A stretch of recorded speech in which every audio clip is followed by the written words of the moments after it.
Hey, everybody. Welcome back to Boozy Book Reports with Beth and Sam. Hi. We're here. We did it. We made it. This was a hard one to get together. I was dying a little bit. Yeah, third period is difficult. Yeah. I was like, you know what?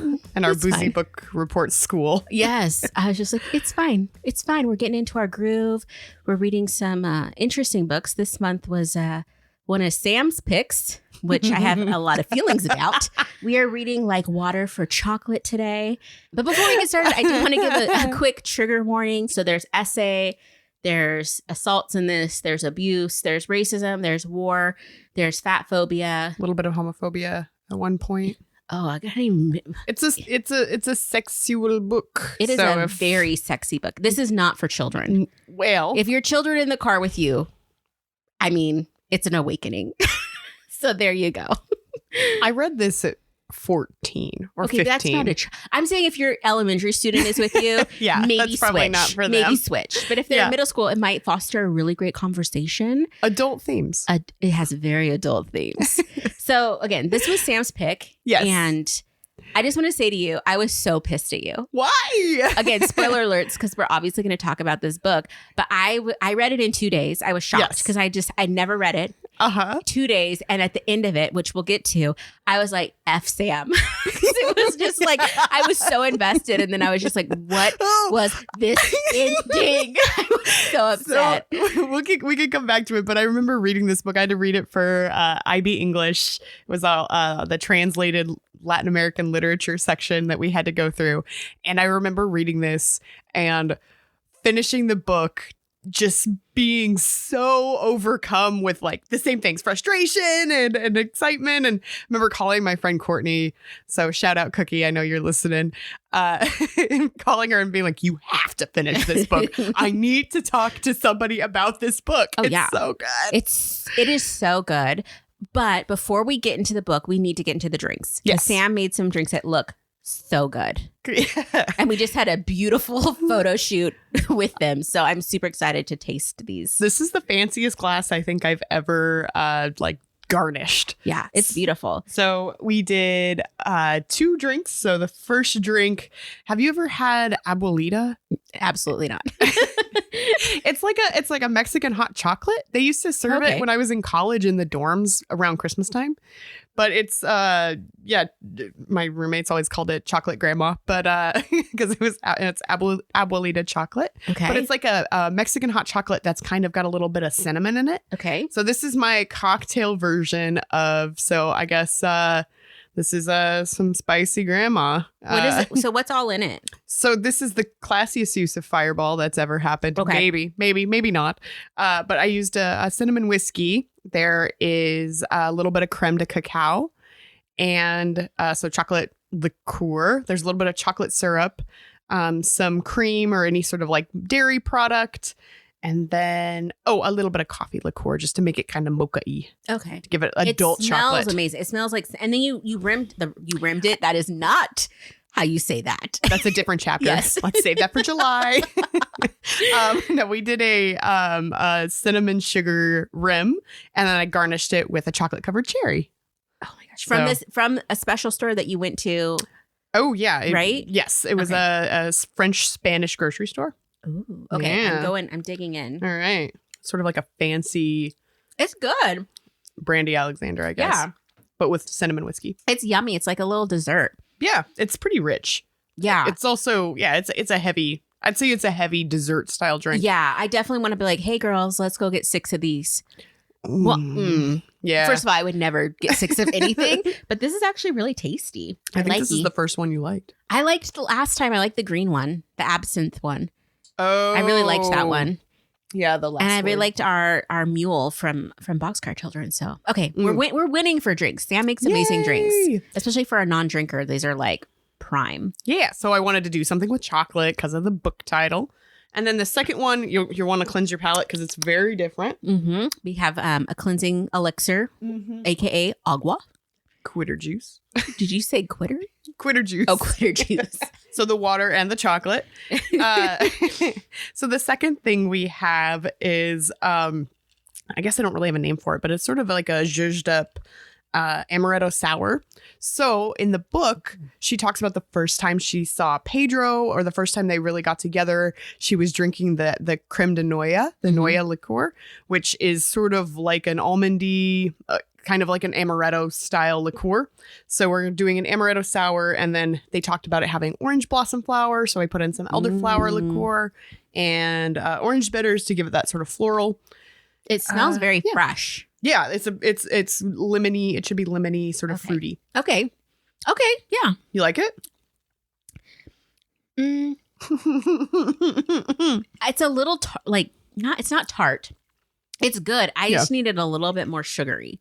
Oh yeah, yeah. But especially after the previous. Yeah, I think if I had started with this one, and then gone to the other one, but my palate was like, give me sugar. Yeah, give me that chocolate milk. Oh, this is good, but this tastes like it'd be perfect for like a dinner drink. Yeah, like just like a good hot summer day. Oh my gosh, this just sounds like your back porch. Like I would love to be drinking with these. Okay, it's 2 sips in. My words are slurring. But I would love to sit with you on your back porch and look at your beautiful garden and drink this on like a nice, not hot summer night, but like a nice warm summer evening. Delicious. Oh, there's a little tequila in it too. So ode to Mexico. Okay, well, the last time I did tequila, it's very small amounts of tequila. Not a good idea. I was like, what is happening? Okay, so we have our drinks, we have our books, and we are ready to go. We're ready to jump into this. Yeah. So first and foremost, I just want to give a quick little description. I couldn't find the back of the book where it gives like does yours have it on there? Not really. It says, with more than 2 million copies in print, Like Water for Chocolate has taken its place along such beloved first novels as The Joy Luck Club and How to Make an American Quilt as a treasured part of America's literary memory. Okay. So no. So I got this off Wikipedia because I couldn't find it anywhere. And so when I read this, I knew nothing about the novel. So that was the best way to read it because I was nothing. So this is from Wikipedia. The novel follows the story of a young woman named Tita who longs for her boyfriend, Pedro. So much longing. But can never happen because her mother's upholding of the family tradition. The youngest daughter cannot marry, but instead must take care of her mother until she dies. Tita is only able to express herself when she cooks. Do you want to describe kind of how this book is laid out? Because it's kind of fascinating what they did. Yeah. So it's set up as basically monthly installments, almost like you would get with like recipes, like you would get in a magazine, or with like the way that it was described when we read it in English, or what our teacher, Miss Kerr, talked about was, it's quintessential like women's literature. It's set up as like installments as you might find in like a woman's magazine, especially at the turn of the century, or sort of when this is set. Yeah. And there's 12 chapters and there's 12 recipes. Yep. And it's really interesting because they give you the ingredients for the recipes at the beginning of each chapter. And then throughout the chapter, they're describing how to make the recipe, but it's interjected with like insane twists and turns. Yeah. Like, and knead the bread, and then Pedro rips off her top. That didn't happen, but that's basically like, you're like, okay. Yeah. This is also, I think, a staple of what's called magical realism and magical realist literature, where you have everyday sort of magic in the pots and pans sort of idea that, you have all these magical, mystical occurrences or these supernatural occurrences, but it's rooted in very everyday things. Yeah. So in this one, the food sort of carries magic, and there's all these different things that happen as a result of the food that it's she fascinating. Prepares. So Tita's born into this family, and she's the youngest of, is it 2 sisters ahead of her? There's 2 she's ahead of her. She's the third. And so she's the youngest. So there's this and she was born in the kitchen, I believe, on a table and popped out. Yeah, but it's like Mexico in like 1870 something. I think most babies born in North America in 1870 something popped out on a table. But it alluded to what her life would be, because she had a hard time eating, and so I can't remember, it wasn't her grandma, but it was like her mom's sister. It was the housekeeper. It was the housekeeper. Okay, yes. Yeah. I couldn't remember what the relation was, but she makes all these broths and milks and things and gruels and teas because she won't eat. Quote unquote nurses her through the kitchen. And so she's raised in this kitchen cooking and spending time with this woman that adores her. Yes. Which is this and this woman who has sort of these like pre-Columbian indigenous tribe sort of ties and recipes that come, there's sort of a mystical side of it. Because it's not just food, it's remedies too. Yes. It's medicine. It's anything that has to do with what goes in your body. Yes. But so she's just set up to not have a great life. So we come into the story and she's 15 years old, which I did not realize she was so young. Yeah, I forgot how young she was at several chapters in, too, because I thought, oh, man, there's a lot happening to basically a teenager. Yes. So she's very young. But again, this is, 18-something. Even in the early 1900s, I mean, my great-grandmother was married and had her first kid at 14. Yeah. So yes. Right. So she's young for today's era, but not then. And so they live in this beautiful ranch near the Mexican-U.S. border. There's kind of war all around them. Yeah. This is Pancho Villa time. As I give Sam a blank stare, because Beth is not educated in that. There was, there was like a rebellion going on at the time. And so they're sort of in the midst of the rebellion, but it factors into their lives, but they're not really part of either side at the point. And Tita's just on the cusp of that moment between like when you're a kid and you're not a kid. Yes. That shift that just happens. You're like, oh, my hormones have settled in. We're both Tita and Go Ask Alice are at the same points at the beginning of these books. I mean, 15 is just an age, man. It is. There's a lot going on. Yeah, that like it's a rush of hormones and like experience and hormones and insecurity. So she has this neighbor. Yes. Pedro. And Pedro is one fine mofo. Something like that. Yeah. He's so hot. So hot. And he is like instantly, they meet at like a Christmas party or family party or something, instantly in love with each other. They're just like, here we go. Maybe it's the alcohol, but maybe it's true love. We don't know. We don't know. But it's on fire. Yes. Like a fireball shot gone down your windpipe. It is on fire. So instantly they fall in love. But there's an issue because, first of all, Tita's mom is horrible. Yeah. Like there's so much generational trauma like spewing down. Yeah. This comes up because she, the housekeeper lady, Natcha, talks about how she was supposed to also be married. And Mama Elena's mother would not let her get married, even though she was not even in the family. Yeah. She sent the boyfriend packing. Yeah. It was I don't know. It was really sad kind of reading about that. But yeah, it was also very on par for not the domineering part, but just the struggle that it is to becoming of age and becoming a woman or identifying as a woman in a household with a mother that's challenging. Yes. And the headbutting that comes in with that. Yes. And the idea that you might have your own wants, desires, and needs. Yeah. But that of Mama Elena's come first. Oh. Which is the whole root of the whole thing. Tita's like in love with food. She's like cooking for the family. It's kind of the expectation that she's going to learn all the recipes and like keep all the family traditions. Because again, she's not allowed to get married. And then something happens. Mama Elena does something real dirty. Oh yeah. She does Tita real dirty. Real, like beyond. And she basically marries off Tita's, is it the middle sister? Oldest. The oldest sister. Yeah. Pedro comes and asks for Tita's hand. And Mama Elena says, no, my youngest daughter has to care for me till the day I die. And says, but my oldest daughter, Rosara, is ready and willing to get married. And Rosara and Pedro get married. And it's so effed up because Tita has to make all the food for the wedding. Yes. And it's not just like a little amount of food. It's like they're showboating. So it's like they have to show the whole town what's going down. And it was just like so sad to read. Yes. She's and not only that, she can't show emotion, right? Because Mama Elena comes in and like basically slaps her around for being sad. She can't show, she even got mad because Tita said she had a headache and couldn't go to the engagement party. She just is like constantly abused. So I have to say this when I read this as a 14-year-old, and I think this is the interesting part about reading a book that you've read as a high school student and then reading it as an adult. As a high school student, we were just like, this book is so dirty. Wow. But as an adult, I was like, oh, this is like so bad. The narcissist hierarchy. And this is and Tita's the scapegoat and Rosara's the golden child. And like it just hit so much differently. So different. Yeah. Than when I read it as a kid. A lot of the romance is still there, definitely. Like you can definitely feel the romance in it. Yes.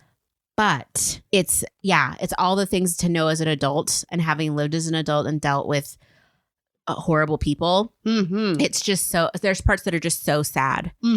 So one of the things that got me was the fact that Pedro at the freaking wedding, Tina's been like having to cook, and she goes up to him. She's weeping into the cake. Yes, and just trying to stuff her feelings. And she can't. And then anyway, Pedro comes up to her and he's like so many red flags on this man. Yes. He's just basically like, he says to her, like, of course I would marry her so I can be closer to the woman that I love. What an idiot. Ugh. I mean, granted, he's like 15 too. Yeah, but what still. A freaking moron. Like, are you kidding me? And she like rejoices in this. Yeah. Yeah. Which I get it. Like, you want to be like, oh, he still wants me, but not seeing the dysfunction in that. Oh my gosh. Well, and I think there's something too here in Mama Elena's idea that she could just marry off the oldest is that she effectively sets up for triangulation, right? Oh, yeah. That she breaks apart. There's no way that Rosara and Tita can be friends or even like they cannot be partners or confidants after this. Yeah. It's over. It's done. She's ruined their sibling relationship, their sisterly bond. Yeah. But yeah, he comes up to her and he says, that he married her to be closer to Tita. Like, thank you. Like, can you imagine right now that happening? Like the love of your life, marrying your best friend or your sister and just being like, I did it to be closer to you. Okay. Don't stand so close to me. Like please get away from me. No, it's so dumb. And it was just so sad. And then again, the mom was just so mean. I highlighted this because it hit me in the feels so hard. And she's basically talking about how the task of cooking the meal for the wedding and everything fell to Tita and Nacha. And she just says, Mama Elena says, I won't stand for disobedience, nor am I going to allow you to ruin your sister's wedding with your acting like a victim. You're in charge of all the preparations starting now, and don't ever let me catch you with a single tear or a long face. Do you hear? And Nacha totally defends her. Oh, yeah. Right? Like Nacha's there for her. She's her person. Yeah. She's her family, her confidant. But she's been through it. Yeah. She gets it. Yeah. She literally had the same thing happen to her. It's so sad. It's so sad. And then she's so sad. So she makes all this beautiful food. And then as she's making the wedding cake, we see our first little like magical moment. Yeah. Magic realism right here. She weeps into the cake. And the tears are falling into the cake batter. Bakes a beautiful cake. And then like the beautiful telenovela it is, everybody who eats the cake is overcome with longing and weeping and sadness. It's awful. Like everybody's and then throws not just vomits, like projectile vomit. Everybody at the party violently vomits. Everybody at this wedding is puking all over. And Tita I think she took like one small piece did she take a piece of cake? I thought she took a bite. I can't remember. But it didn't affect her because she was already feeling the sadness and she gave the sadness. And then she went to bed and then this all vomitocious happened. And Rosara's dress gets like caught up in a river of barf. It's just like so much. So weird. And then, but it's good. And then the worst thing the next morning, Nacho's dead. Yeah. Died of a broken heart. It pours. It was just so sad. I'm like, this is literally like not even 50 pages in. Yeah. Like the start of the book is tragic. It kind of, as I was reading this, it made me think of this movie I saw once called, I think it's called Simply Irresistible. It stars Sarah Michelle Gellar and she's not a great cook. And then something happens. She becomes this great cook because she starts cooking with her emotions and everything she cooks, people feel it, whatever she was feeling while she cooked the thing. Anyway, I don't know if it's a ripoff of this book. There is a movie for this book. Like I watched Laura the movie, Esquivel, yes. Did you? Okay, so I didn't watch the full movie because I was going to buy it and then it didn't. I don't know why, but the version that I found did not have English subtitles and I am not fluent. So I found clips of it on YouTube from like a decade ago. And so I watched like 12 clips of it. So I got the gist, and it was very close to the book, and it was well done. And I think it won an Oscar. It was nominated for an Oscar. We watched that in school. I watched that with my classmates. I didn't see any sexy parts because it's on YouTube. Was there sexy parts in it? There was definitely we'll talk about the exciting scene that happens in the the next phase. Shall we go past the sadness and get into the absolute? All to say is that, this all happens basically now, like their wedding happens, everybody pukes, Natcha dies, and now Tita kind of falls into her role of like taking care of the family and cooking for them and whatever. There's nothing left, right? Yeah, that's it. And so, but Rosaria and her husband, Pedro, the love of her life, move into the house. So now you're living with your abusive mom, your idiot boyfriend, and your sister, who's also the golden child and is, partaking in this abuse. Yeah, and you've lost your only confidant, and now you have to do all the work. Yeah, all the cooking, all the cooking. I mean, but that is her escape. It is, but I mean, cooking a meal is a lot of work. Like, I barely can chop vegetables for myself before I get tired. I'm like, I'm over it. This is also cooking too in like a time when she didn't have a food processor and she's like grinding stuff by stone. Yeah. It's very impressive. Yes. It's very impressive. So she's just really getting into cooking. She puts all of her emotions in it, which definitely has an effect on her family. And Pedro brings home roses. Yeah. But not for his wife. Not for his wife. No, of course not. He's stupid. He brings them in for his live-in girlfriend, aka his wife's sister. You can write. I just wrote. He's so dumb. Yeah. There's so many points of the side of this book where I was just like, bad. He's so dumb. What are you doing? You're so stupid. So she decides she's going to make a meal with this roses. Yes, because she has these quail and she has these roses and she's got to get rid of them. But at this point, she's also infused them with her blood because she has like gripped them. Yeah, and they have thorns on them. They're not thorns. Like Costco roses, guys. Okay, they have thorns on them. Okay, this is back in the day when he probably chopped those out of a bush himself. Yes. So she starts making this amazing rose dish. Yes. Inspired by the ghost of Natcha in the kitchen. Yes. So there's a lot happening in this meal. And she's putting a lot of emotion into it. A lot. And then it's really interesting. There's one part of the story that really got to me because she had to like kill birds. Yes. And she wasn't used to doing that. And she said at first she tried to do it and she wasn't successful. And she just realized like you got to go for it. And she said like this. She said, you can't be weak when it comes to killing. You have to be strong or it just causes more sorrow. Yeah. And I don't know why that just touched me. It's not like I'm going to become a serial killer, but it just really like, okay, maybe I took that to a different place. Okay. Not like I'm going to, ritually and repeatedly kill people, but I guess, okay, well, I guess I could have got a different, I'm vegan though, so it's like, or vegetarian, so I guess I wouldn't kill a cow, but person, okay, that's too much. Sorry, Sam, just watch your back. Okay. No, jeez. I mean, she finally kills the birds and she makes this it's beautiful. Even reading it just sounds beautiful. Yes. It's just, so yummy sounding. It's a quail and they've been cooked in wine and they've been, they have this, these beautiful garnish of these rose petals and everybody loves it. Yeah. I mean, and set the scene, the entire family's sitting around the table with this. Like, yes. And Pedro, being the dumb idiot that he is, starts praising Tita's dish as the greatest thing and food of the gods. And so Mama Elena's got to shut that down. Yeah. She's like, absolutely not. It's too salty. This is trash food. I don't want to eat this. But as they're eating, the passion starts to come out. Played up in the movie. It's so good. Well, even in the book, I was like, dang, this is a little saucy. Everybody's sweating a little bit. Yeah, they're getting dewy. And blood is running. And then like there's like pink whiffs of things or something, clouds or something. The aura, the scents. Yes. And then middle sister, Gertrudis, she hot and bothered. Literally so hot and bothered. She needs to take a shower. She decides to take a shower and they have an outdoor shower, which was fancy at the time. And usually the water's cold.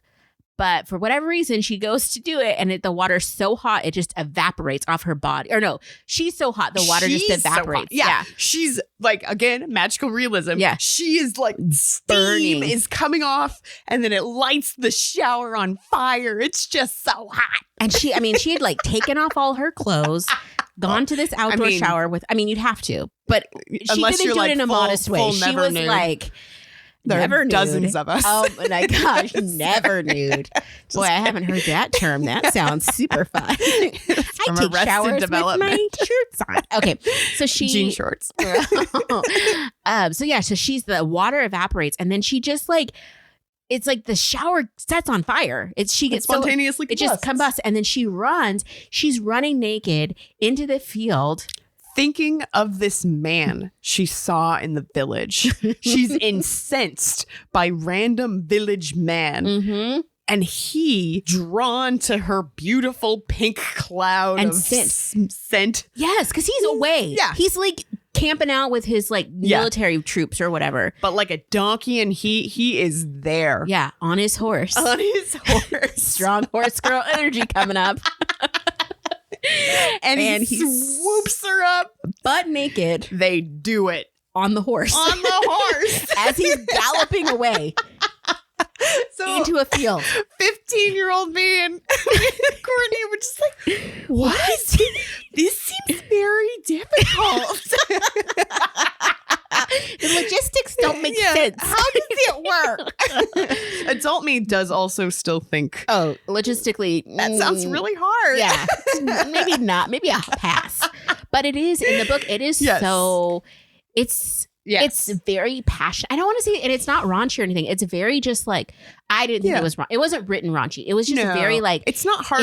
It's like sexy. It's just sexy. Yeah. It's not necessarily like Harlequin romance cheesy, but there are some of the tropes that sort of are like, that anybody who walked by the remnants of the shower or what was left of the ashes could smell roses for years to come. There is like a very dramatic element to it, but God, it's so funny. It's so good. And I don't mean funny in like, I love this book. Yeah. It's so good. I love the like passion, the beauty of it.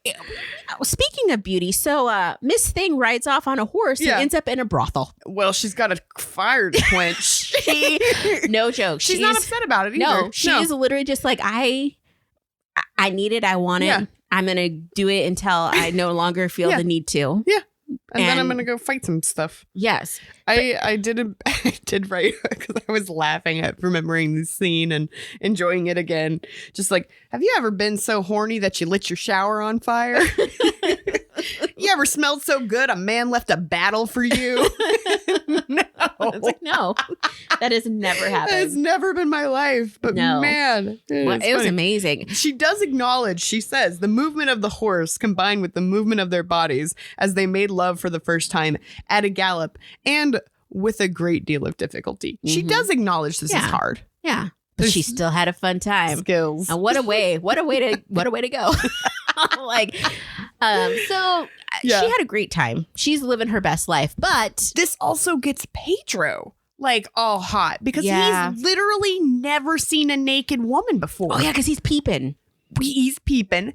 And he and Rosara have only done it the holy way with the sheet, with the hole. Yeah, so they had the sheet that they got for their wedding, and it's like Gertrudis makes it for her. Yes, and she's like embroiders all these flowers, and there's just a strategic place hole. Yeah, that the important bits go through. Lord, this is not lust. This is for the creation of a child to serve you. I can't even imagine. Let me get the sheet. Yeah. Okay, here we go. Mm-mm. Yes. So everybody's in on it. And then Mama's not, though. Mama is not happy. No. Gertrudis is dead to her now. Dead to her. Absolutely. Especially after she finds out from the priest that she's working in the border town brothel. Yeah. Not great. So life, and here's the thing. It fast forwards in this book sometimes where I didn't realize how much time had passed because I'm being month to month this is happening. And I'm like, dummy, like months have passed. So yes. Next big event is Rosario and Pedro. They get pregnant, right? They do get pregnant. Am I missing something? No, just I always cracked up because there's a whole bunch of lines that are like, damn Pedro, damn those Pedro eyes. And this is the beginning, the first one of damn Pedro, so decent, so proper, so manly, and so wonderful. Girl, no. Bye. No, thank you. He's terrible. No, thank you. No. So they finally get pregnant because that was obviously a big deal. And they have a son. which of course that's what you want to have as a boy. Yeah, Roberto. But mama cannot produce any milk. Yes. And which is it's not subtle, but there's like a big amount of symbolism here about who can provide and who cannot provide. And Tita is the nurturer and the provider, and Rosaura is not. No. And Tita is literally spontaneously gets milk, and she starts breastfeeding her nephew, which I get. Some people do that. They call them like something cousins or sister. Milk cousins. Milk cousins. Yeah.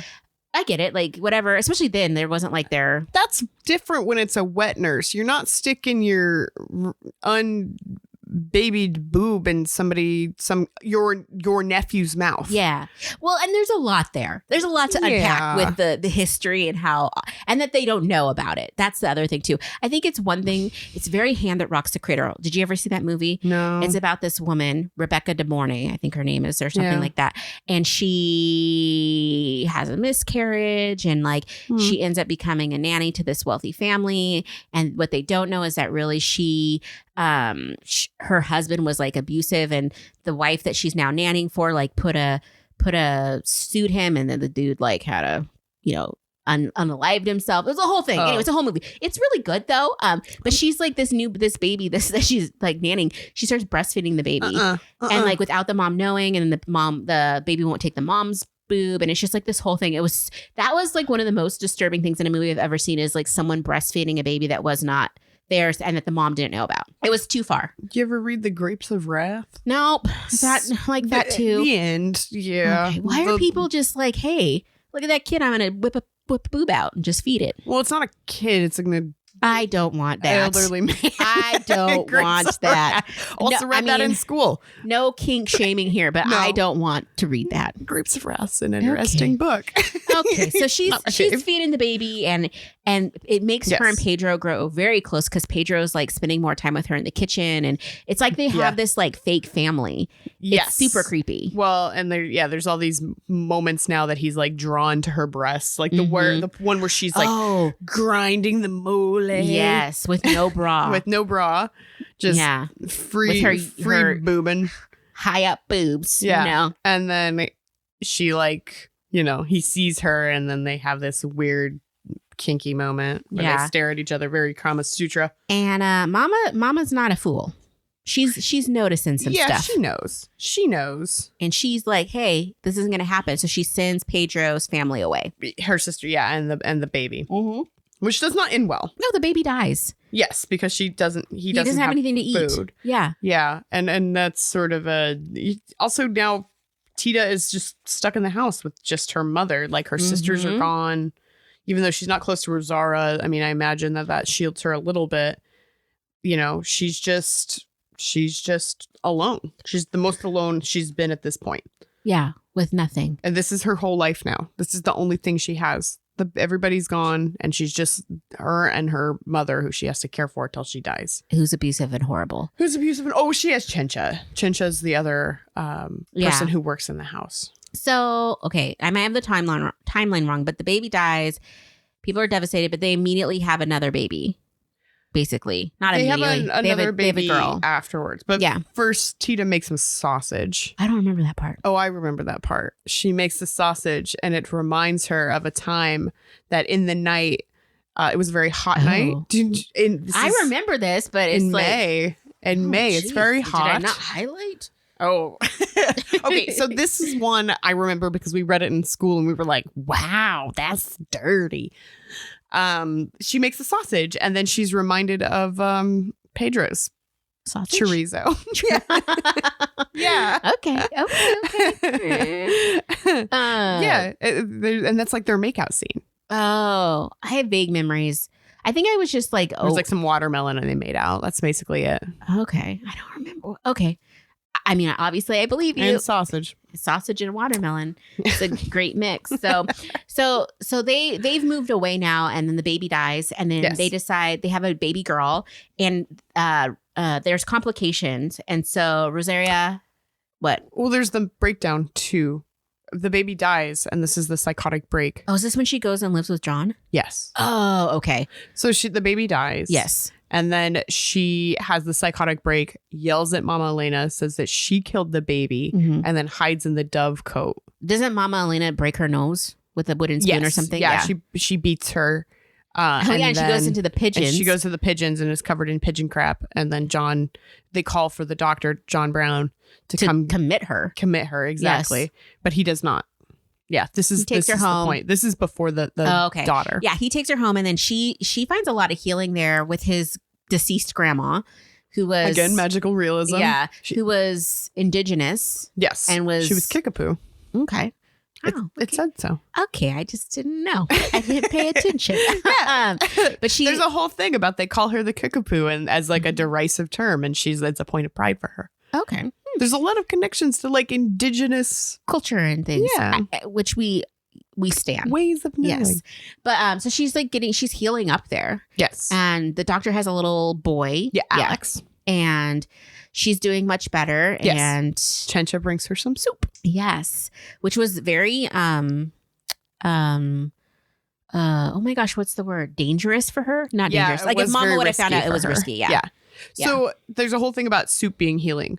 Are you a soup person? Hell's to the no. We've not talked enough about the delicious food in this. Okay, yeah. You're not a soup person? Okay, I know. But soup is a little too sloshy for me. So if it's like a hearty stew, I'm down. If I have bread with it. But if it's just like soup, like here, have some vegetable soup. No, thank you. It's going to slosh in my stomach. I'm twisting my torso right now to show Sam, my 7-year-old self, and what I would do. Belly. I don't know. I'm not a soup person. Really? Yeah. I just don't like it. Soup is my greatest comfort. Oh. And my husband hates soup. Oh, that's hard for you. It was nearly a deal breaker for us when we were together. Food is very important to me. Yeah. And it was nearly a deal breaker when we first started dating. Oh, I can only imagine. Good. Like, what was I going to do? Or what's going to make? Oh, I love to make soup. Yes. So I made this soup once, and it took me But it's got to be a hearty soup. It can't be a thin soup. For you? No, for you. You said I made a thin ass soup. So I made this soup broth and I freaking boiled vegetables all day long. Yeah. It was amazing broth. Yeah. Quote unquote miracle broth. Yeah. I drank it once and then I froze a bunch of it. And then I never looked at it again. Too thin. Too sloshy. I just couldn't. I was like, I don't like hot beverages. I don't like hot liquids. Okay, you would not like the Abuelita, which is the thing that thing's based off of. Yeah, I don't drink. I mean, I very rarely even drink anything over like kids temp at Starbucks. That's what I get at Starbucks if I get something that's hot. I never drink anything hot. What? No coffee, no tea. I literally no live for coffee. I get up in the morning and the reason I go to work is because the Nespresso machine is at work. No. If I got one at home, I would not go to work. Yeah, nothing. Like I have a tea station at my house and I love it. It's so cute. I'm like, I'm going to have tea and then I won't drink it because it's hot. I'm like, I'll drink. So I like the tea to like cool down just to where it's not like, just to where it's like warm still. And I have like maybe a 2-minute window to drink things because then it's too cold. Oh my gosh. It's a problem. You need one of those like ember cups that like keep it the right temperature. Yeah, but it's just like I just need it at 110 degrees. Like barely warm. So wait, do you feel that way about your soup too? No, I hate cold soup. But I can't have super hot like soup. gazpacho? No, thank you. What? Instantly no. Every vichyssoise? No, if it is cold and it is soupy, I'm out. Okay. I don't even like a cold sauce like on my plated. Like no, thank you. It's like Tom Haverford from Parks and Rec. Heat it up for me. Dribble it on for me. Yeah.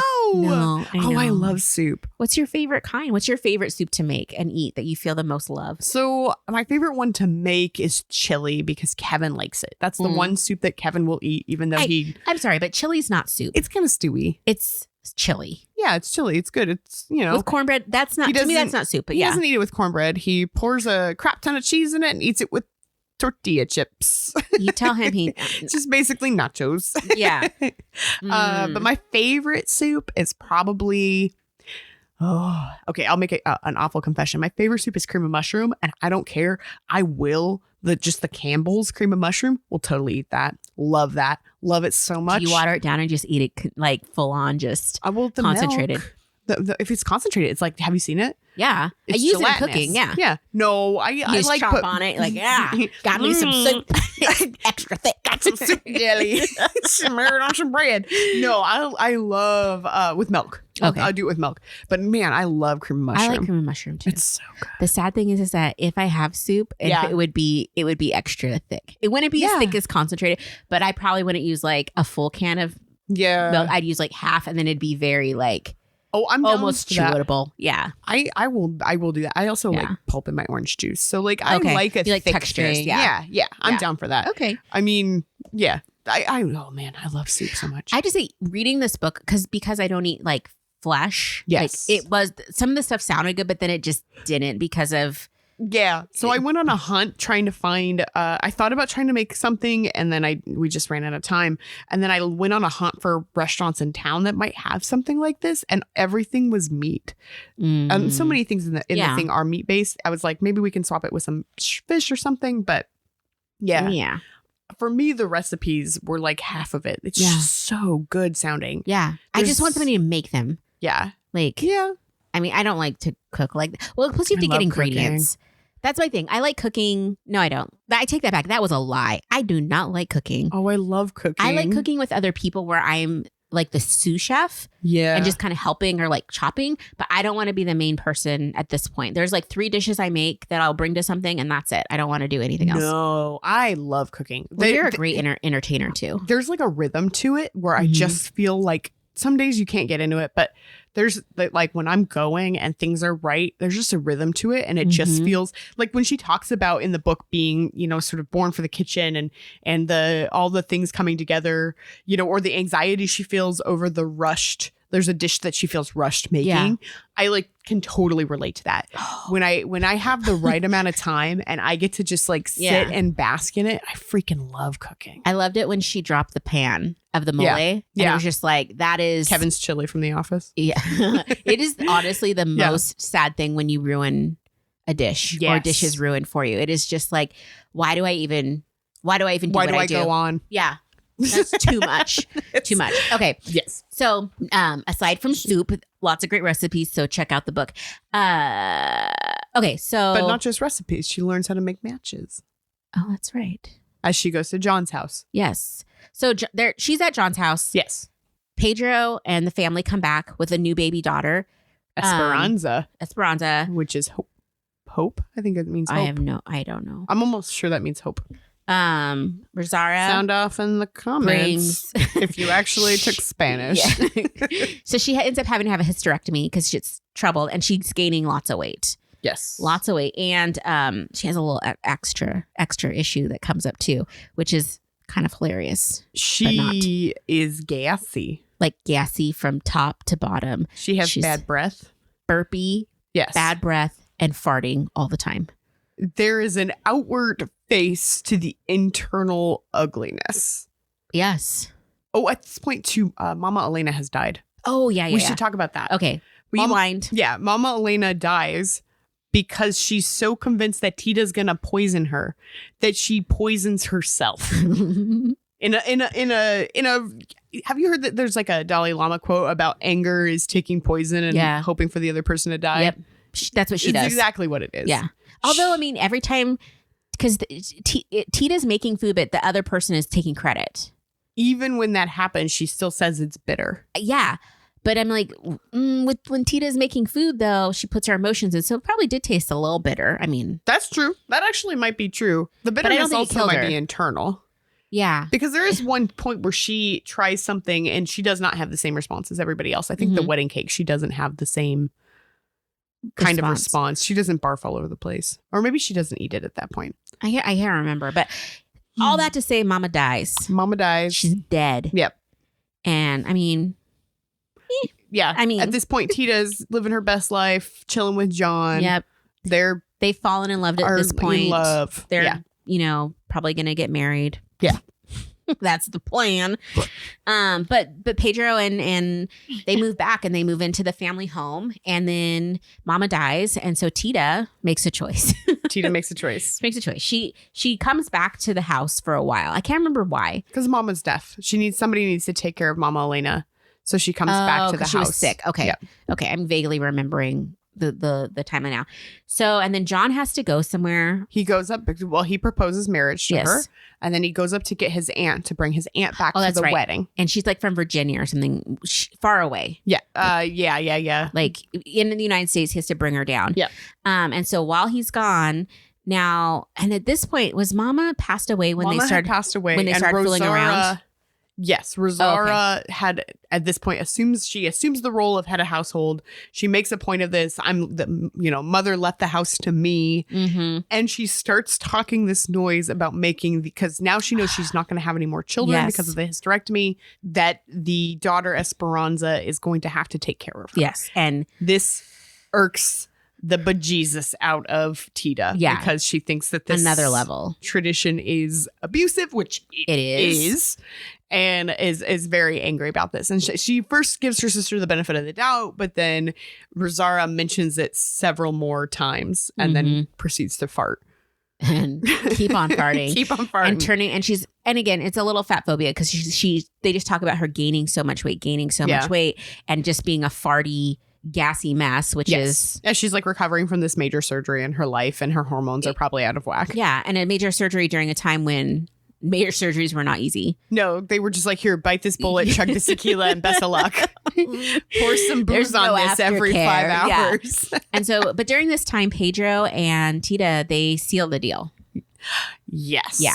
Yes. They have a secret. I think the first time they go to there's this weird dark room. It's so creepy. The mama liked to take baths in this dark room. Yes. Because nobody can see her like in the shower. And so she's like in this no windows, this dark room in this weird tub. And Tita always had to like wash her and just super creepy. Like, yes. I don't know. Comb her hair until it was dry. Yeah. Just oil awful. her up. Weird. Just, I don't know. I could have never lived in the old ages. Number one, I'm black and not good times for me. Number two, I would not want to bathe anyone nor have anyone bathe me. Like you see like royalty and like the old timey movies and stuff. And it's just like your servants are washing your crevices and I'm like nope no thank you. Washing your crevices. Excuse me my lord while I get to the crackamus. But it's disgusting, but that's actually so Mama dies and like Pedro and they start using this room for storage. Yes, but they storage sex. Yeah, because they've like slammed horny Gertrudis's bed in there. Yes. Yeah. And the first time the wife sees them in the shadows thinking it's Mama's ghost. Yes. And it's her husband sleeping with her sister. And there's also fireworks going off. I don't remember the fireworks. Yeah, they talk about there was like light and there was all these like lights coming and that's what they were originally drawn to was like, what is this light? And then her and Chincha realize it's the ghost of Mama Elena, or they think it's the ghost of Mama Elena, which the irony of her thinking it's the ghost of the person who hates this idea of Pedro and Tita being together the most. Damn those Pedro eyes, has it's sort of there's a lot of irony there. Yes. Yeah. So luckily to the haunting of Mama Elena, they're able to just like keep it bang in the storage closet whenever all they the time. want. Yeah. Well, basically until John gets back, and then but they kind of stop her a little bit because Gertrudis also comes back. Yes, and Tita thinks she's pregnant. Yes, so the naked sister, Rose Petal sister, comes back, and she's now no longer a prostitute. She's like second in command to the guy from the horse episode. They've reconnected. They are in love. She is this like sexually and physically, a liberated woman. Yes. They talk about her dancing and she hitches up her skirt and she shows her knees. Like, got some harlot. some foot nut going on. But she's like, they bring their whole, like, they're on the rebel side. So they bring their whole troop army comes with them, their whole not fleet, that's boats, you know what I mean? And they come and stay at the ranch, which is super annoying for the housekeeper because she's having to like cook for all these people. Yeah. She's just cooking 24/7. But it's like a nice reunion for the girls for the most part. Yes. And there's also a moment of the whole Gertrudis storyline brings a moment of understanding for Tita about her terrible mother, who is absolutely terrible. But the whole like idea of generational trauma comes up because it turns out that Gertrudis is not actually the father of, or not fathered by Rosara and Tita's father. Yes. But this is the racism. By a black man. Not great to be black in this time. You cannot marry your they called him girlfriend. Mulatto. What is that term? Mulatto. I think they called the, which I think the is daughter. Not the preferred It is terminology. Well, no, I know for a fact that people used to call me that, and I was like, what? That is not my preferred name. Okay. Yeah. Not the preferred nomenclature, dude. But yeah, she's part black. Yes. And part Hispanic. But she is white presenting. Yes. But it becomes a problem when she later has a kid because her child is not, and that becomes presenting. a huge problem. Yeah, so that's how she gets outed. Yes. That otherwise. But Tita at this point sort of sees the pain and the suffering that her own mother had gone through. And, you know, it's a bit of like a turning point. She talks about having a choice, which this also comes up in another good Latin American translated book by Isabel Allende called The House of the Spirits. And there's a big portion in that book also about like you have a choice to act or to let the generational trauma continue and trickle down. And Tita actively makes the choice not to like continue that or even to like give away Mama Elena's secrets until it's absolutely necessary. Because she's the one that finds out because she found these letters in Mama's stuff that talks about I want to call her Gertrude. That is not her name. Gertrudis. Yeah. In her about her real father. Yes. And it's so lucky she has those letters because Gertrudis' husband, who's this warrior guy, has this son now this child now that is dark complected and thinks that she cheats on him, and it could have ended up with her being murdered and all that stuff. But they had the letters so they could prove it. You know, you are the father, Maury. With Tina rolls in, like running with the letters with the after car. him. Yeah, like you are the father. Anyway, so I knew it. But at the same time, Tita thinks she's pregnant. She's pregnant, and she's starting to like have real thoughts about it and panic. And she tells Gertrudis outs her to Pedro, and Pedro's very excited, but she has all these conflicts. But this also leads then to the final conflict she had with Mama Elena's ghost, my gosh, who's been visiting her and calling her a big old schlut. Yes. And so it's the weird. So Pedro's outside dancing around, having fun with all the troops. They're singing and whatever. And he decides he's a little tipsy. He decides he's going to serenade Tita while his own wife is upstairs full of gas. Yeah, just farting away. Farting so much. Let me tell you, if you're lactose intolerant, this is going to be me. I will identify with Rosara a little bit later after drinking this cream-based cocktail. Yeah. That's how I feel about Cougar Gold cheese. Oh, it's good. It's so good, but it's like, listen, you live alone for a reason right now. As my cat's looking at me like, ma'am, what's wrong with you?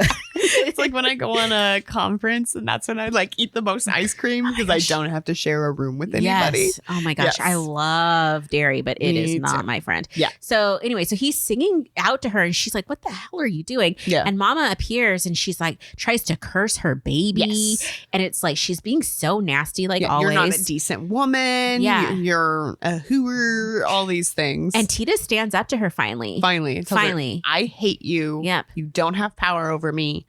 Bye. And then Mama's like, fine, bye. And she like disappears and then flies out the window into the fire. As a spark. Leaps onto Pedro, sets him on fire. The man is on fire and drunk. So that's not a great situation. They finally get him out. You all ever the flames out. Been hated by your mother-in-law so much that she lit you on fire? I'm sure that has happened to someone.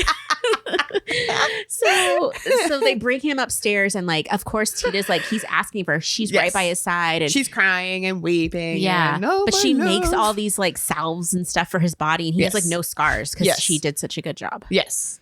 But this also leads to the confrontation with her, and because this is the first time she's very public about her feelings towards Pedro. Everybody knows. Not that everybody hasn't already known, but they all definitely know now. Mm-hmm. And this leads to the confrontation with her and Rosara. Yes. Which I don't remember the confrontation really. The confrontation's wild. So part of it, she she feels guilty about this like affair she's carrying on with Pedro, right? Mm-hmm. But her sister, Gertrudis, who is like the real shit stirrer. Yep. She's a stirrer. Gertrudis is like the shit stirrer who like loves to just like walk away from explosions. Mm-hmm. She says to Tita, well, maybe you're not the bad person for sleeping with your sister's husband. Which, I mean, maybe a little bit, but like, smidge. Everyone's bad here. Everyone is awful. But maybe your sister is a shit person for marrying your boyfriend because we all knew it was your boyfriend. Mm-hmm. And Tita's like, oh man. And then Gertrudis just like puts on her sunglasses and is like, yeah. And we're leaving now. CSI Miami or something. Yeah, so Gertrudis and her people leave. Yeah, they leave after basically starting a ton of shit, and she just pieces like, we're back to we're going back to war. War is better than what's about to happen at this house. And then they throw down. Yeah, and they have their fight.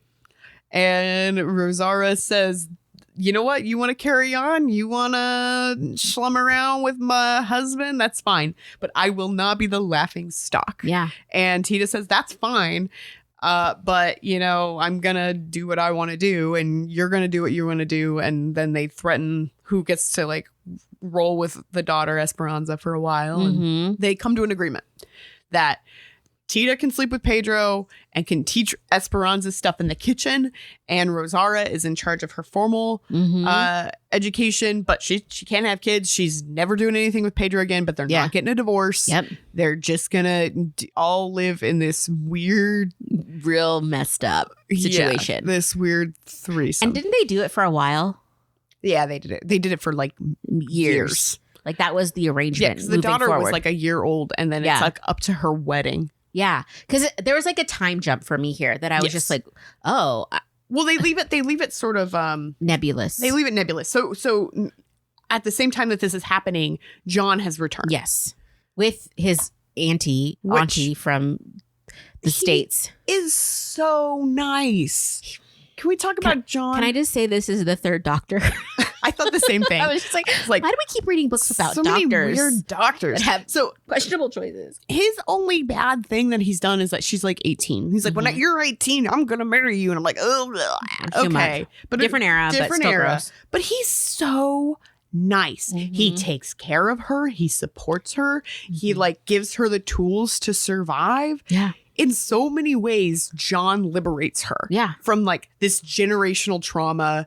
He is like connected in his own way to like indigenous ways of knowing. He's so cool. And then they're just carrying on. And then, you know, Pedro, in the same time that he's coming back, you know, that John's coming back, Pedro's like throwing stuff at her in the room and is like, you don't put enough Vaseline on my burns well. Man, I don't want you around John. Pedro. I know. Okay, so one of my favorite things. On Team John or Team Pedro? Who are you on? I'm on Team John just because she would have had a better life. She would have had a much better life. I marked one thing that John said that really honestly stuck with me and even into my own life. And this is in June. It's on 113 in my book, but I don't know. And he's talking to her about she's just kind of like processing. And he says to her, she's just talking about, she's just in the sadness of her life and realizing what her life has been and just all the stuff that comes with having an abusive parent, you know, and like finally getting away from that pressure of abuse, you know, whatever. And he says this, he says, that's why it's important to keep your distance from people who have frigid breath. Just their presence can put out the most intense fire with results we're familiar with. It's like, if we stay a good distance from those people, it's easier to protect ourselves from being extinguished. And I'm like, no more cold breath breathers in my life. No contact. Yeah.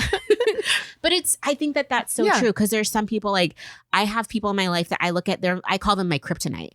And it's like, when I get around them, I change as a person. Yeah. And it's just like, I become different. And then the energy that they give me makes me feel so bad that I'm like, I can't have you in my life. Yes.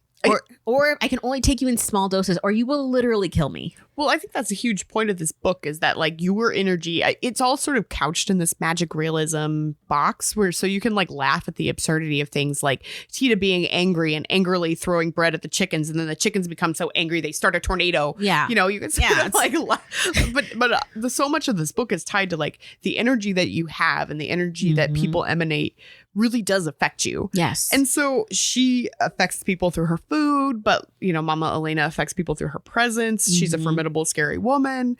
Rosaura affects people through her presence. Vagina. Well, her vagina. Oh, so not her vagina. Sorry. I thought Gertrude.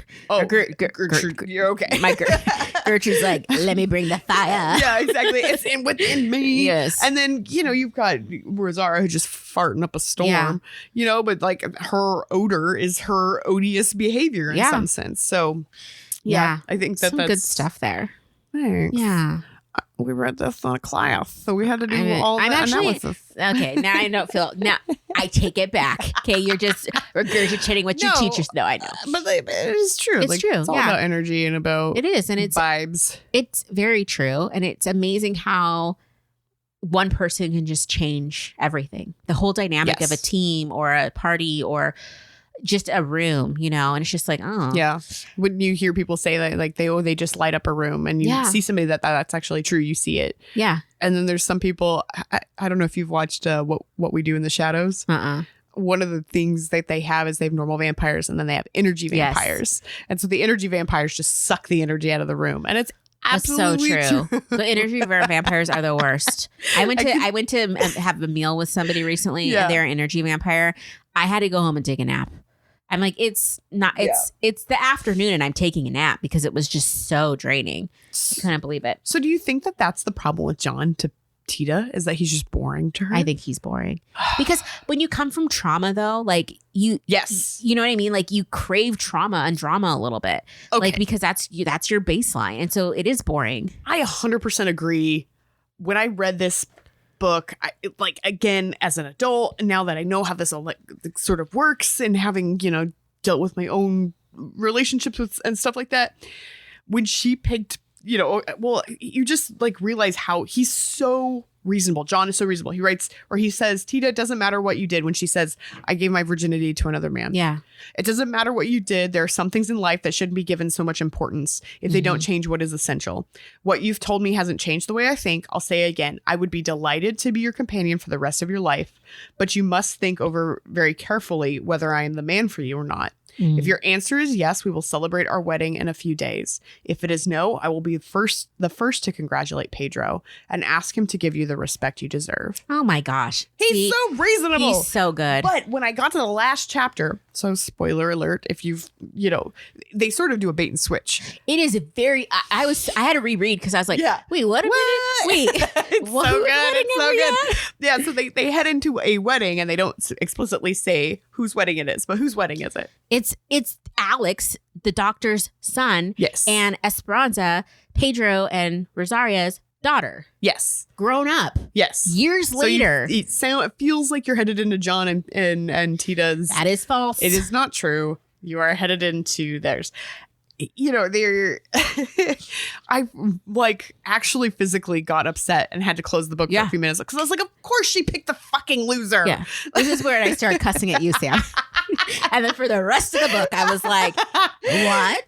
This book is so wonderful. Yeah. And then the last chapter comes and it slaps you in the face. Well, and so you come into this wedding and you're thinking it's one way. And then Tita's back to cooking. So I mean, they're making like a feast like no one else. And she's 25 trays of chili and walnut sauce. Which is so like they describe how to make it. It's painstaking. Yeah. Because it's like you have to peel the walnuts and all this stuff. Especially in the old days, you don't just food process or buy like shelled walnuts. You have to do it all yourself. We had a walnut tree growing up. Pain in the butt because they have an outer coating. You had to get that off. Then you had to crack the nut and you had to get into the nut. I'm like, I'm not doing this. I have to pull all the walnut trees that end up in my garden. Yeah. The squirrels bury all of them. Yeah. They're a pain in the butt. But anyway, so there's this, I mean, it's just joyous at this point. And so they're planning this big wedding and like everybody's coming and it's a celebration. And Pedro's still jelly that Yes. John is even remotely, he gives her a box of matches that he has made. And Pedro's like, how dumb is that? And when he's been screwing her this entire time. But no, not married. Well, and when did the sister die? She died about a year before. Okay, the wedding. I thought she died before. Yeah, so it's like they've been doing this sneak around thing for 20 years. And John's the only one who has the gall or the cojones to say, like, it doesn't matter what other people think. Let's just do our thing. If you want to do this, he even says in the book, I'm going to marry Rosita whether her mother says yes or no. I don't care. Yeah. And so he gives her all the choices. And has all the strength. And instead, Pedro, she lives as a side piece with this not great guy. And so anyway, Pedro's now excited though, because his wife is gone and now, things are changing. So they end up on the dance floor, him and Tita, and they're dancing. And finally, after 22 years, he finally gets the balls to propose. Yeah. So he proposes and she's elated. And then cool. It's great. Abused lady. And then what I remember happening is that like party ends, blah, blah, blah. They go back to their secret place that they've made into this love den next to the kitchen. Yeah. In their like unlit storage closets where they've been doing it. Yeah, it's just like, okay. But they start to have... Well, the room has been laid out. Yeah. And they each think the other has laid it out, but it was really the ghost of Nacha. Oh, I didn't even catch that. Oh, I love this book so much. I'm going to have to reread it because it was like, but I didn't catch it. But yeah. So they start making love and they're so excited to do it as like an official couple. Yeah. Freaking Pedro dies on top of her her. Yeah. He lights on like he goes towards the light. Of course, Pedro, of course he comes first and just leaves her. And then that's the most Pedro thing he's done this whole book. And then just the way she describes it, it was like he not only died, but again, now I got to deal with this. Yeah, now I got to deal with this. What am I going to do with your rigor mortis? Yeah, like, gross. No, I'm going to start eating candles, which that's what happens. Yeah, she gets close to the light. Yeah, and she goes away and thinks maybe I will not orgasm. Or die. Whatever. And then she just starts chowing down candles. Yeah, and she eats so many candles that the flame and passion she had for Pedro lights them up inside of her. Yes. And it engulfs her and Pedro in the whole room. And then the entire ranch and everything burns down. Lights on fire. The animals at this point have run away. Yeah. The guests have gone because why have the guests gone? Because they ate the horny cake. Oh, that's right. Just everybody was doing it everywhere. Yeah. Everyone ate horny cake and left. Yeah. And now those two are just at it. Banging. And he just comes first and then leaves her hanging. And then she eats candles and lights everything on fire and the whole ranch burns down. And then it talks about how the only thing left was this freaking cookbook in the ashes and that the narrator was Pedro's granddaughter. Justice for John. He never would have just died on top of her. He would have never done that. But it was like, what is this book? Like I was so... because I finished reading it at night and I don't like to talk to Sam before we get together about our books, and we work together, so I see her at work. Thankfully she was out of town because I was like, that hooch, I had no warning about this. It's so good. It was so good, but I was just like, dang it. I put the book down, I finished it, I was like, and so she eats all the candles and then she has to like rekindle the fire within. Courtney, my best friend from high school, we have to talk about this. It's so frustrating. But I mean, happily, I really think that you see the trauma. Yeah. And it's severed. Like the generational trauma is severed in many ways. Because it's like the couple that got married, Alex and Esperanza, they go on to have a family. And it's their daughter is the one that comes and finds this book. And they talk about like the love that Esperanza had while she cooked. And so, they really do, and her grandfather was probably awesome because it was John again. Oh, I'm sure. He actually gave like boundaries and healthy guidance and love and taught her how to make matches and was like, this is cool. I bet her grandfather was super bomb. But I don't know. I love the fact. I mean, I think it's sad that family, like the ranch burned down, but I think it's beautiful too, to just like fresh start because of all the horrors in that house. Well, it doesn't really burn down though necessarily, like because the like family line is not extinguished. They've overcome the trauma. Yeah, because like no. I just mean the visual, like the ranch. Sorry, I thought you meant the family branch burned down. No, sorry, ranch, like ranch dressing. The ranch burned down. But I just love that because it's just almost like Phoenix ashes type of things that The thing Phoenix that is the came out, cookbook. it was the cookbook, and that was so important, and that was where all the love in the house was in that kitchen and in those recipes, except for the vomit one, like. But it, you know what I mean? Like, well, it was, I don't know, the that angry was chicken beautiful. tornado. Yes. That's where the diapers all got destroyed, right? Yes. Okay. So anyway, it was. You hate it when you throw bread so bad your chickens start a tornado.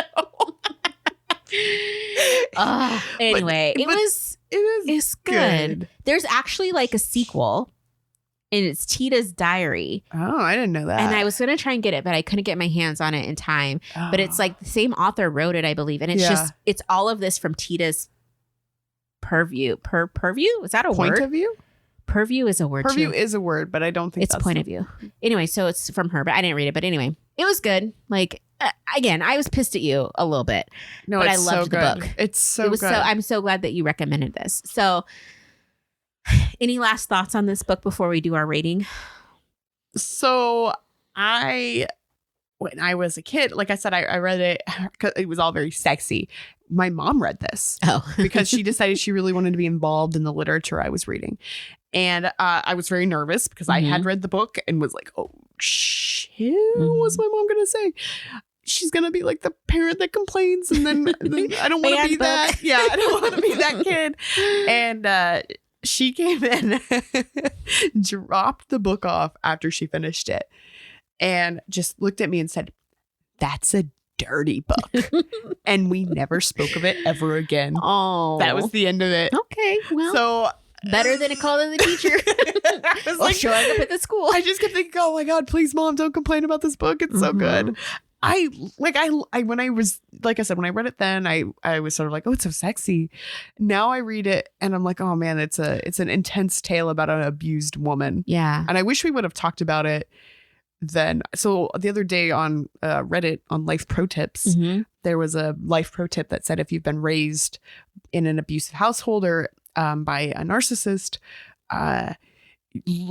read about the way that the narcissist structure works before you find a partner. Otherwise, you'll find yourself drawn to other narcissists. And it really made me think about that line when I read this book. Yeah. Was that like Tita had Pedro, he wasn't actively abusive, or he was just kind of a wet turd. He kind of was, though. Because he abused her feelings for him in many ways. Yeah. And the vulnerability that she had. Yeah. Like that she had in her own home to have him there. And he knew the power he had over her and he would get jealous if she was like spending any time with other people. Yeah. He wanted to be, he was possessive. And so demanding though. Yes. Yeah. Of her love and her time. That's and true. Manipulative. I mean, the fact that he whispered, it was at the engagement party, I think, where that's when he said to her, like, I'm doing this because I can want to be close to you. How manipulative is that? Oh my God. Yeah. Like, no, 100%. No, now that you say it like that. Yeah. So it's on the DL for sure. And I think that because he's young and because there's so much passion over top of it, it gets lost. Not in the book, but just in life, sometimes I think that gets lost because you just don't see it because you're so in the hormonal whatever of it. Well, and she's now conflated like love with strong emotion, but not just like, but like abusively strong emotions. Oh yeah. And so now that's what she thinks, because that's what her mom did too. That's Yeah.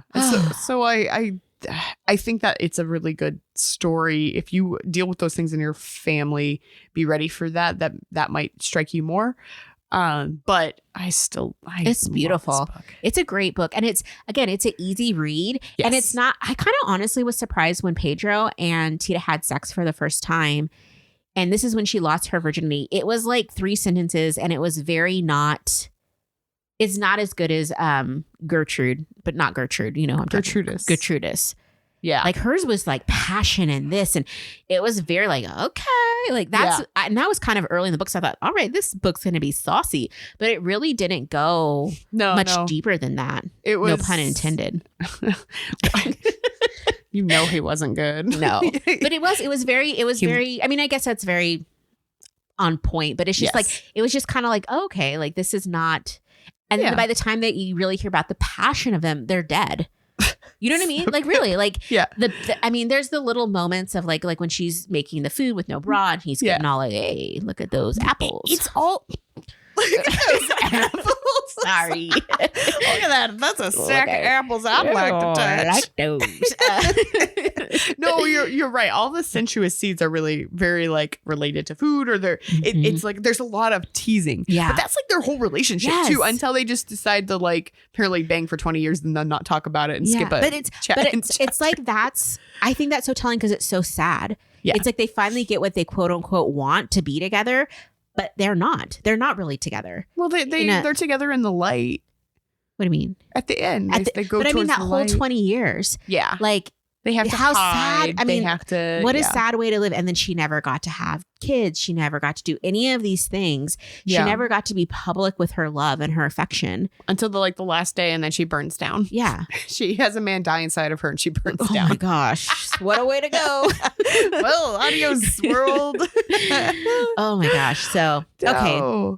Yeah, it was a lot. So when you think about this book, yes, what would you rate it? Oh, 10 out of 10 edible candles. just chomping away on the whole IKEA pack of candles. Oh, I love it gosh. so much. I still just love the it. visual of that. It's just like, and think about what chomping on a candle's like. I mean, just dedicated. Desperate. Yeah. Yeah. Like I can't even imagine. So good. I think that I would give this 2 rose petals. 2. And 1 right around the stable. How big is the stable? How much can we accomplish?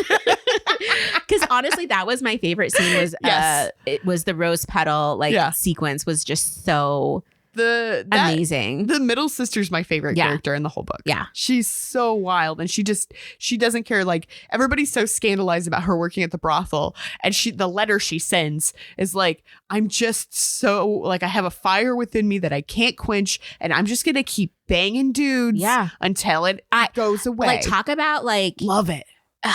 Well, she talks about her sister's liberation. I just think it's beautiful. It's just like she's like, this is what I want right now. Yeah. I want to be doing this. And it's definitely like, it's not like she was sold into like something horrible or what. It was really her choice.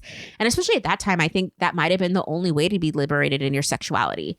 Because how else you can't really just go around banging the like townsfolks because like you're going to be called a witch and, they'll run you out or something. Yeah. So it's like, I mean, obviously ending up in a brothel is not like. It's definitely idealized in this book. Yes. But I get it. I get the whole like, just like, I just have to quench my thirst. I wrote college years. Just, hot girl summer all the time for Gertrudis. Yeah. It's like, all right, girl, like you do you. So yeah, she's my favorite character, but and John, but yeah, I think that, and then her marriage is. Yeah, is this your favorite doctor so far out of our 3? Yeah. 10 out of 10. 10 out of 10 for this doctor. AMAs. American Medical Association approves of Dr. John. It was good. Only good doctor. Yeah, I don't know. I think this is a really good like book club book or like read it with your best friend because again, it's such an easy read and it just has so many great themes and it's conducive to a potluck. Yeah, the food is my gosh, so good. I would love to have a party and just make all this food. But what is the dish you would eat the most? And then there was a line in there. She hates soft-boiled eggs. What is the dish what is a food you would never touch? Well, like for me, a lot of it had like to do with meat in this. So imagine soy riso. That sounds horrible. I honestly I just want that rose dish and the walnut sauce. Like I just want to try both those things. They could probably do a veggie chilies and walnut sauce. Yeah. I don't know. What if we did it with impossible meat? That would work too. Yeah. I don't know. Like what was your favorite? I would say the chilies and walnut sauce, and then the one that's like the kind of lasagna type one, the champandongo. Mm. That one sounds really good.